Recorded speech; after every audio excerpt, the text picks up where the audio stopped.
Hey, this is Joe. I'm just waking up out here in the beautiful state of Montana, and I wanted to make this video to share with you one of my all-time favorite rides in the U.S., the Chief Joseph Highway and the Beartooth Pass, basically. So these are two absolutely mind-blowing stretches of road that run just east of Yellowstone National Park from Cody, Wyoming to Red Lodge, Montana. It is definitely not a ride for the faint of heart. The area tends to get extremely fierce winds. It tends to sort of be a roll of the dice whether you're actually going to be able to see anything, because this is wildfire country, and some days the sky tends to be full of smoke. So I looked out on both of those accounts and had some amazing vistas up there, and the weather was, you know, relatively calm. It gets pretty windy when you get up there, but just such an absolutely beautiful, breathtaking ride.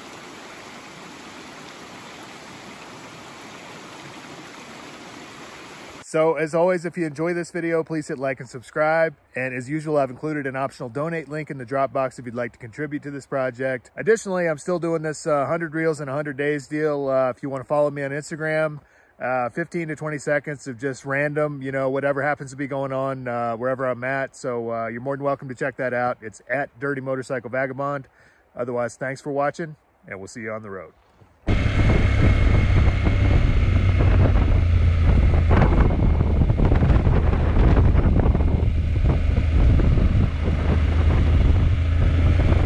After leaving the Bighorn National Forest, I continued west across Wyoming towards the tiny village of Wapati, just outside of Yellowstone National Park. This would put me in the immediate vicinity of two of the most awe-inspiring roads in the contiguous United States, Chief Joseph Highway and the Beartooth Pass.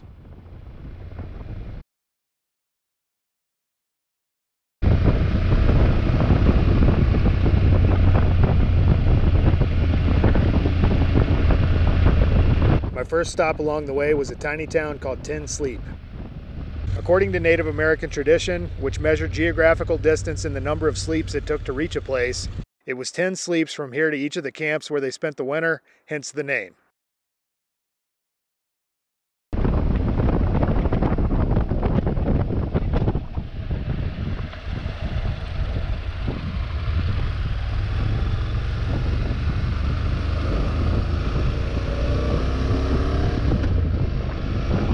I chose a series of back roads from here to Wapiti, which ran through lush, irrigated valleys framed by the surrounding high desert.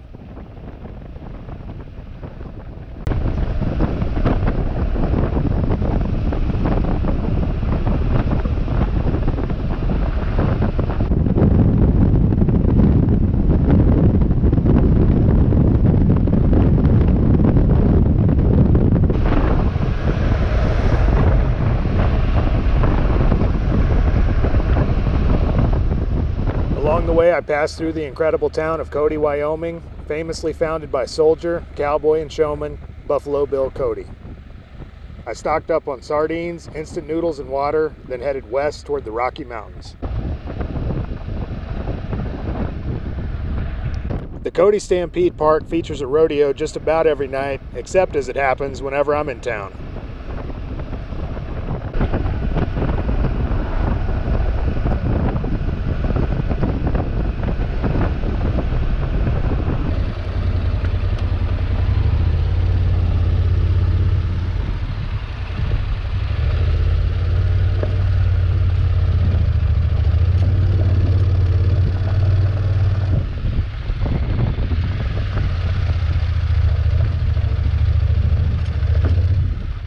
Although I'd once again missed the rodeo, I did manage to capture a group on horseback as they descended the mountains, and I pondered my own internal combustion horse, gas-powered 4-stroke, parallel twin.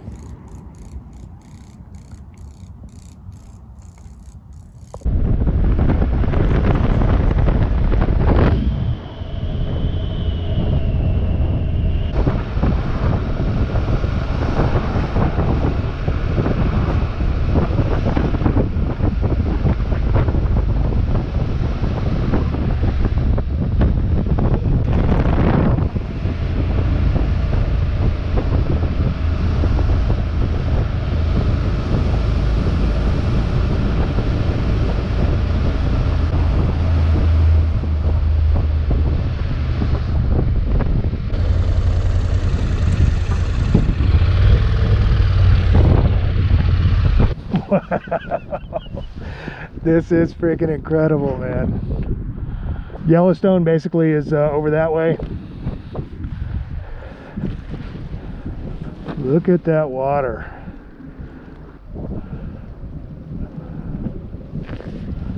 From way back in South Dakota, I'd been hearing about the devastating 2022 floods in this area. In fact, several of the entrances into Yellowstone had been closed off. Since I was already feeling pretty burned and beaten up, I stopped at a state park to ask about prices. The lady at the booth reiterated what I'd already been hearing about the floods. How can I help you? Do you have any openings tonight for tent camping? $31.98 for non-residents. Okay, I'll probably just keep looking. Thank you. You're welcome. So are you going towards the park?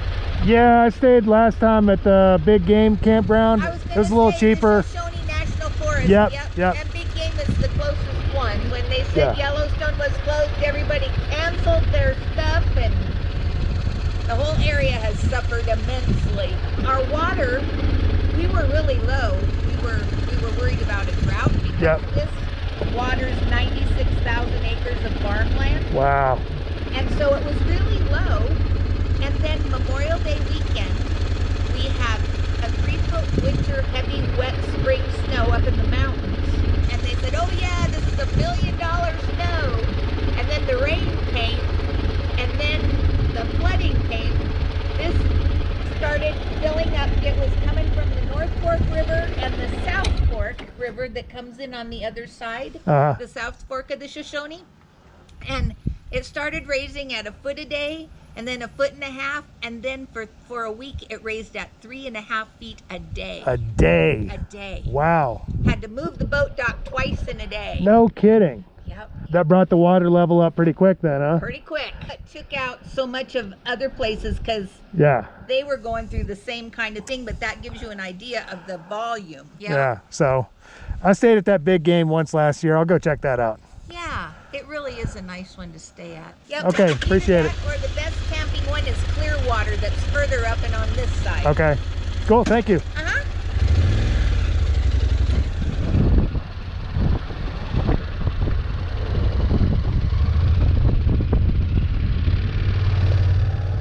That lady working the booth was as sweet as apple pie, but $32 was a little hard to swallow. I headed down the road to a spot I'd stayed at a few years before. It was in the heart of grizzly bear country, but at $10 a night, the price was right.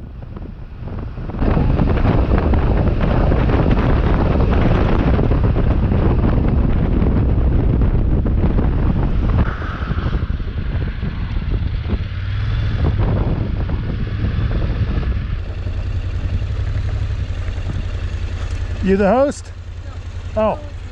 What's that? No one's here. They just drive through. Okay. We just stay up there. No one's here. No campfire. Okay, awesome. Hopefully don't run into any bears out here. What's that? We didn't see any last night. Well, that's good. There you go. See ya.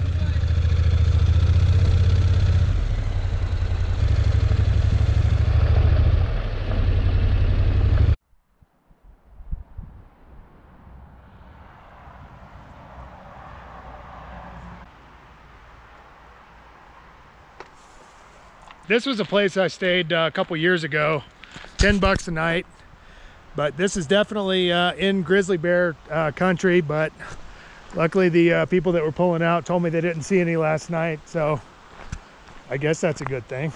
Last time I stayed out here, there was a camp host right here, and he was like bringing me firewood and stuff. I was camped right there. Here are the locking dumpsters. You know, nice thing about it, people haven't been staying out here, obviously, because of the floods that the lady back there was talking about. So there shouldn't really be a lot of residual sort of delicious food smell laying around. So this over here was probably the best spot, but it looks like they got it closed off. This was probably flooded. To my utter amazement, the spot that was here a couple years ago was completely gone. Maybe my memory is not serving me correctly.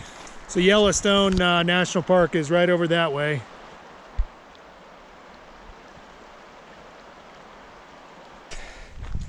But the wind's coming from that way. So a spot like this would be good because I could leave my food further downwind over there. The wind's gonna blow that way. Now it just changed directions. Now it's coming this way. I'm looking for any kind of bear tracks leading back in here. That looks like it could be a little bear trail. I bet you that's exactly what that is, a little bear trail. And yeah, it's as good a spot as any. This is where I stayed a couple years ago. Pretty much out of the wind, as you can see. These are the bear food storage containers. Apparently these have helped a lot with cutting down the number of bear attacks. Basically you just carabiners.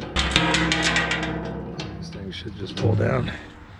Store all your foodstuffs. I'm gonna store mine at another camp upwind of where I'm at. Well, I actually ended up putting my camp right here.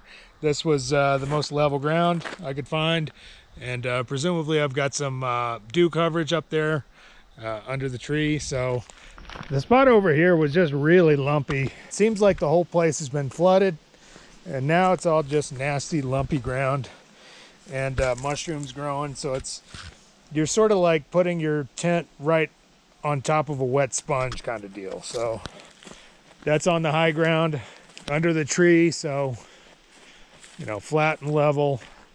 The gravel surface underneath, it's not pretty, but it should be comfortable. After making a halfway respectable camp on the gravel, I headed 10 miles up the road to the Wapati Lodge for a sliced brisket sandwich. So this is the brisket sandwich at Wapati Lodge. Highly recommended. There's nothing else out here, so always a good sign when you see trophies hanging up from the walls. It's usually a good sign. And wood paneling, that's a good sign. Top-notch, juicy, delicious, tender, flavorful brisket. Once my brisket needs were satiated, I headed back to camp to rest up for the Beartooth Pass. Hey, morning. So obviously I didn't get eaten last night. My neck is still a little sore because I got the whiplash where I was holding my neck against the crosswind going that way. Then all of a sudden a strong gust comes from the other side.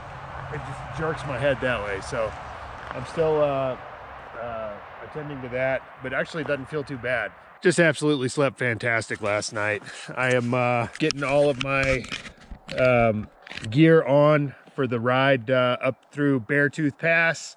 Hopefully this year I'll actually be able to see it. Like 2 years ago, I was out there. There were wildfires just burning everywhere, and I couldn't really see anything. So this year the sky seems clear, so hopefully I'll be able to enjoy it. So I know this is going to be cold, so I'm just getting every last stitch I possibly can. The temperature is about 40 degrees. I know it's going to get even colder when I go up in elevation, so I'm just putting on as many layers as possible.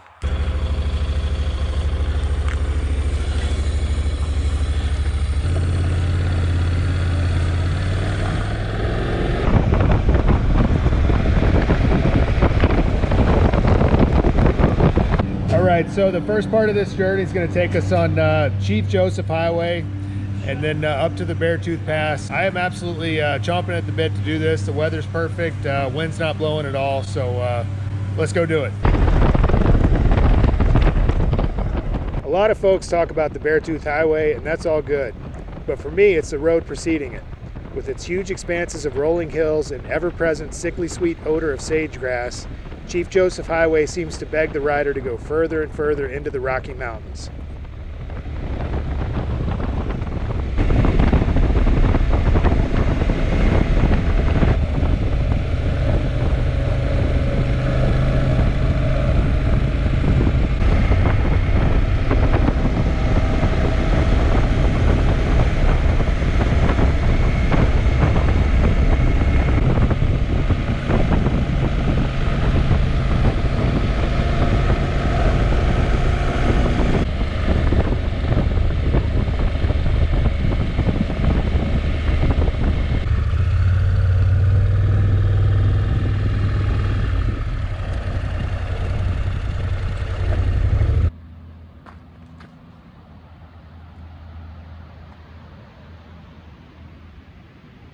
Morning.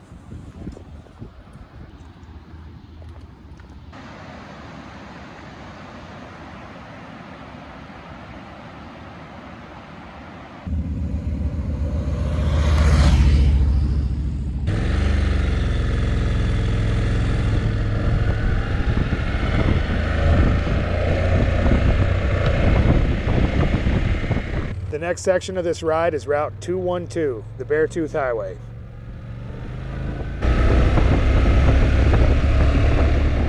It's been described as the most beautiful road in the United States, and you're about to see why.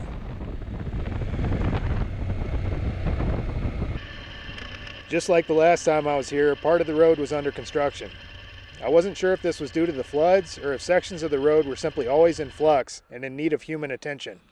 After all, these mountains are covered in snow and ice for a majority of the year. They say the delays can be up to 30 minutes, but I just wanted to point out there's some snow-covered mountain peaks over that way. Got a little bit of snow on them. They're always kind of got this under construction, always kind of working on it, but whether it's going to be 30 minutes or not, I don't know. I kind of doubt it's going to be that much, but we'll see.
One of the interesting things about this ride is, when you finally climb enough altitude to start getting close to the summit, you're so far above the tree line you almost feel as if you're on the moon.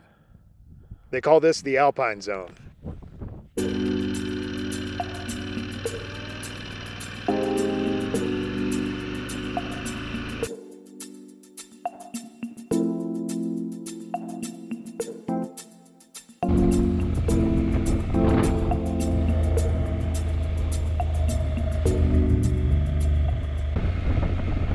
Descending in a series of white-knuckle switchbacks down the impossibly steep mountain face has a tendency of imparting in the motorcyclist the sudden realization of being quite small in the grand scheme of things.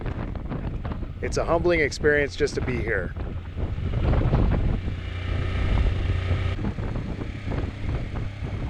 The winds were mercifully mild this trip, and the weather was about as good as could be expected. When I was here a few years back, it took a supernatural amount of concentration just to keep the bike in my lane.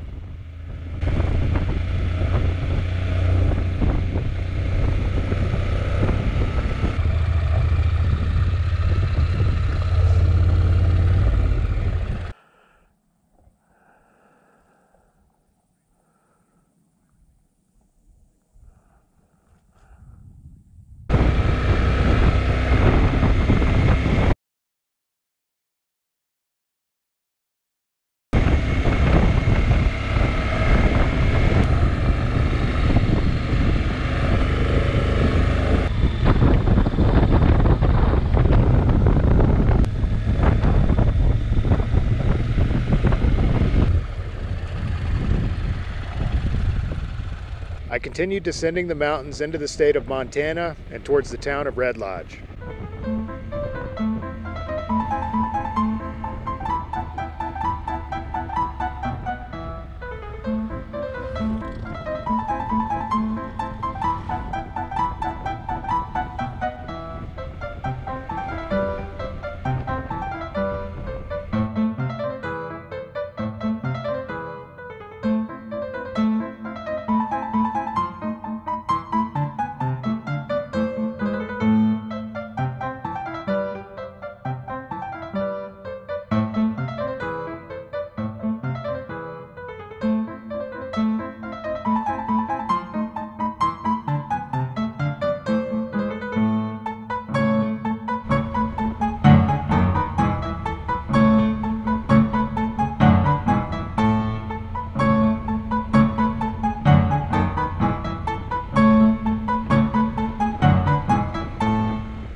Red Lodge is a town I had visited briefly a few years back.